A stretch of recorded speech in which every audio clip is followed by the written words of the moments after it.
Hi YouTube, welcome to my channel. Thank you for everyone who subscribed, and thank you for everyone who watched my first video. I think it was a great success.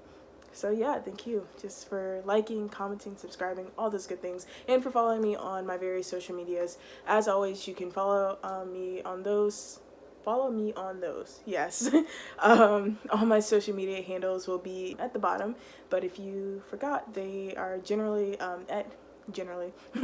my handle is at @cabe_Jackson. So yeah, check out my description below. I hope you had a great Trans Day of Visibility. I heard and saw a lot of great pictures and great things that happened. Jumping right into this topic, actually I'm lying. I would actually like you to look at this intro real quick. It's gonna come from one side or the other. It's gonna come from someplace.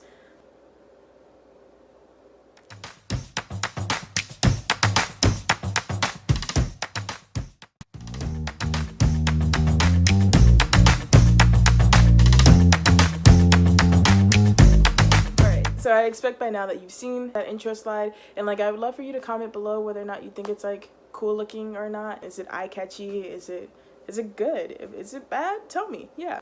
Jumping right into this topic, I'm not sure what I'm gonna title the video yet, but I just want to talk about like trans positive things. So some positive things about being trans, and I just listed a few here. I still have my notebook, so that's what I'm looking at. My first thing is authenticity. If I were comparing myself to who I was in high school to who I am now, I definitely like am more authentic in my gender expression, right? I think a lot of people confuse or are concerned, I guess. I don't know the word. But if you knew me in high school, right? On paper, I was the ideal student, whatever that means.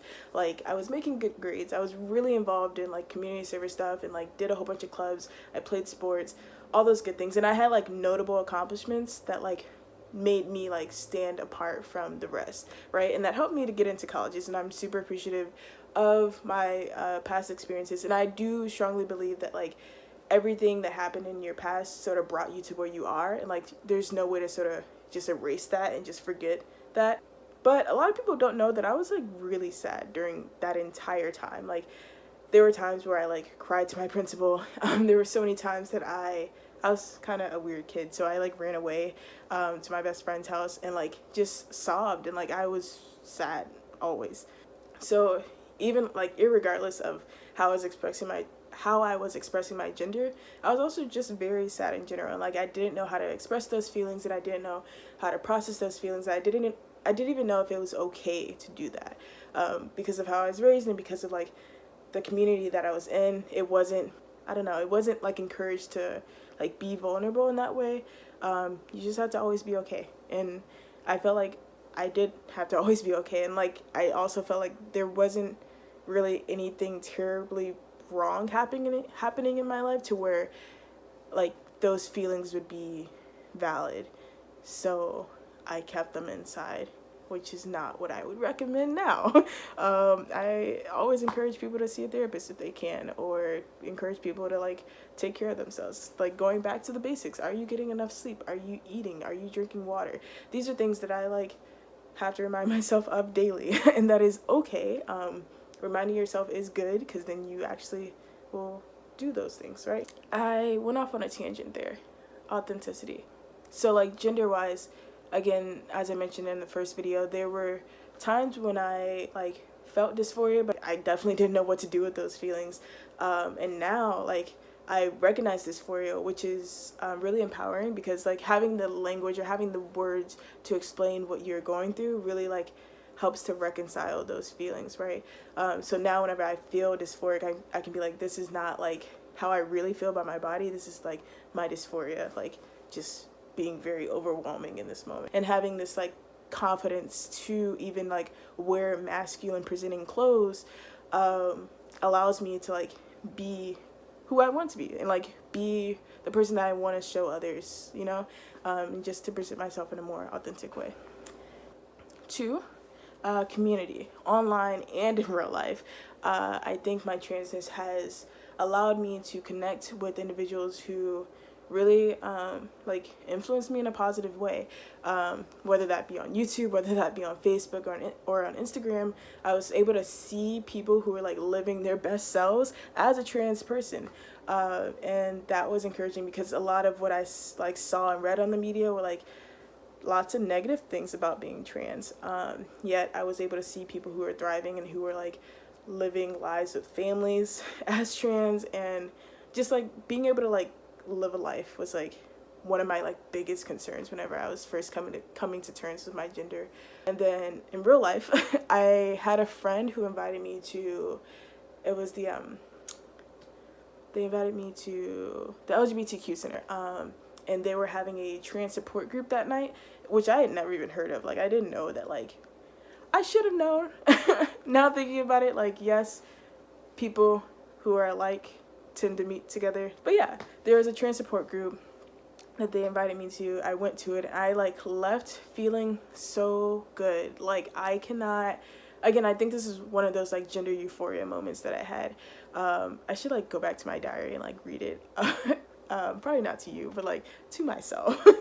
But yeah, it was really nice to meet people, like, again, online, it was helpful, but then going to the actual meeting, I met people like in real life in my city who were like experiencing things that I was experiencing, and some who were experiencing things that I had never even heard of, and it like felt like relatable and encouraging, because many of them were in different like spots, different parts different parts of their transition, so none of us are the same, but it was encouraging for us to meet together. And then also going to the LGBTQ center, I was exposed to other groups. Like, there was a gender nonconforming group and a coming out group, and I went to the coming out group as well to like meet with other people who were processing how to do the whole coming out thing, and like also other people who like didn't really vibe with the whole idea of even having to come out.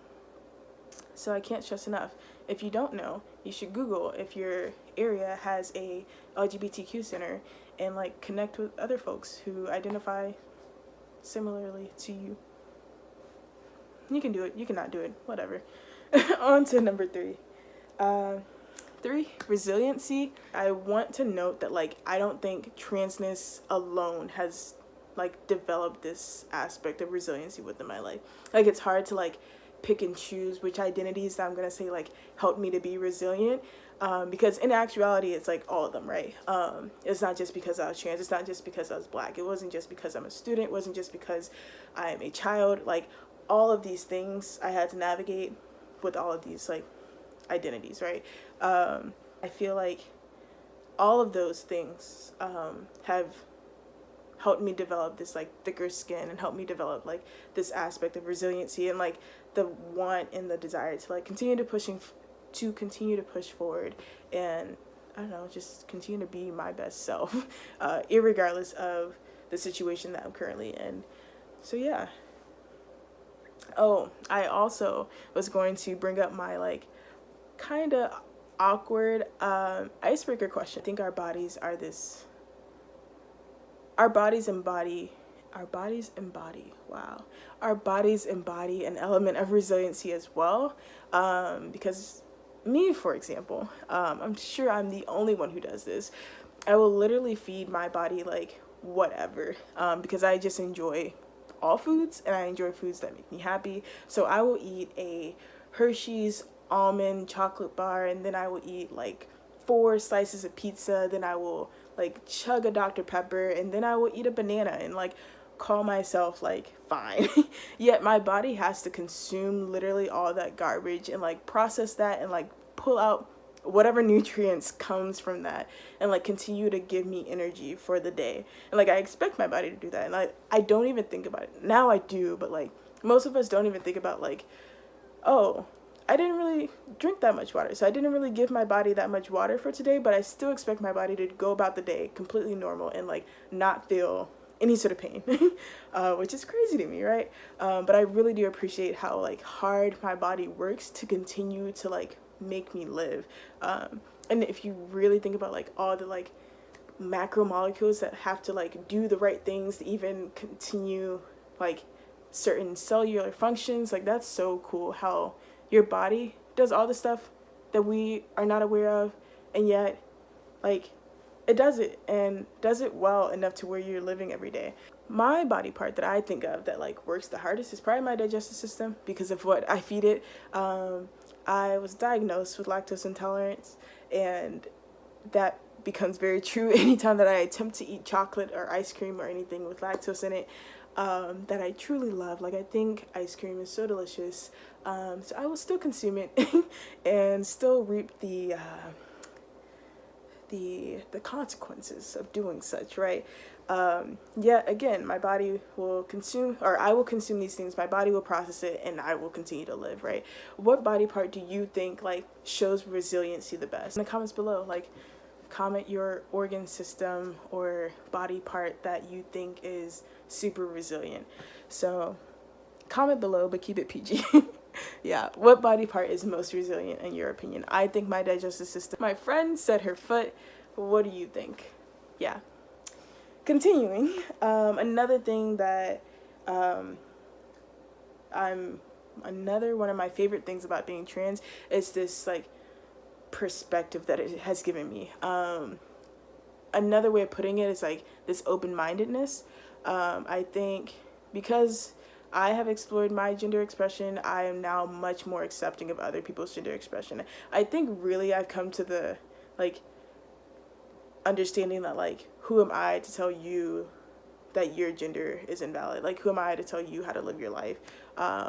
Because you know you best. So it's like really rude and very conceited of me to be like, actually, you were assigned female at birth, so this means that. Like, no. So I think I'm very open-minded when it comes to interacting with people who just express their gender differently. Like, that's totally fine, and I like encourage it. Like, I think it like plays around with gender roles a bit. And going on to gender roles, I think my perspective on gender roles has definitely changed. I think gender roles are garbage. I think that they have been socially conditioned to like, that we have been socially conditioned to think that like, this gender does this gender does that, and that's the end of it. Like, and like, we shouldn't question it because that's how it's always been. Like, I think that mindset is really messed up, to put lightly. And yeah, gender roles should be left behind in 19 whatever. Like, I don't even want to say left behind in 2018, because they like should have been left behind a long time ago. So yeah. So the fifth thing and final thing that I like about being trans, or that I appreciate from my trans experience, is my relationship with my body. I know this is kind of a weird one, but I do think, like, even though I still experience dysphoria, I think if I was not trans, I would not have such, like, a close relationship with my body, or such a need to, like, want to care so much. I don't know how to put that into better words. One way that I combat dysphoria is by wearing clothes that make me feel comfortable and wearing clothes that make me feel confident, right? And so I would not like been even persuaded to play around with that if I wasn't trans.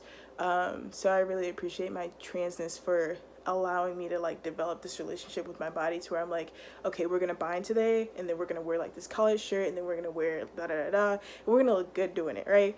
But again, it's not always perfect. On days that like my body is not agreeing with me, I just throw on a hoodie and like call it a day.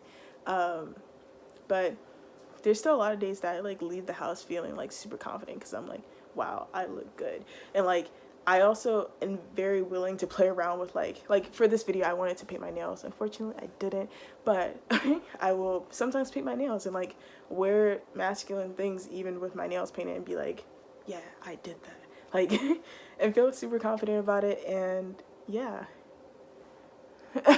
I don't know how to end this video.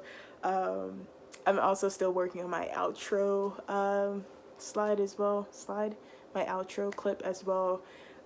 So let me know if that looks good. If you enjoyed this video, please give it a like. If you are not subscribed yet, go ahead and subscribe. and comment below which body part you think is most resilient, or comment below whatever you feel like commenting.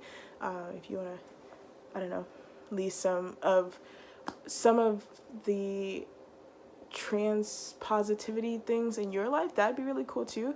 As I said, my things were like this development of authenticity, the exploration of community, having like resiliency, and increase or like different perspective, and my relationship with my body are my 5 things. If you have more things, that'd be really cool for you to comment below.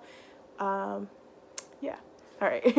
I don't really have a thing that I say whenever I leave, but I guess it will be, have a great week. See ya.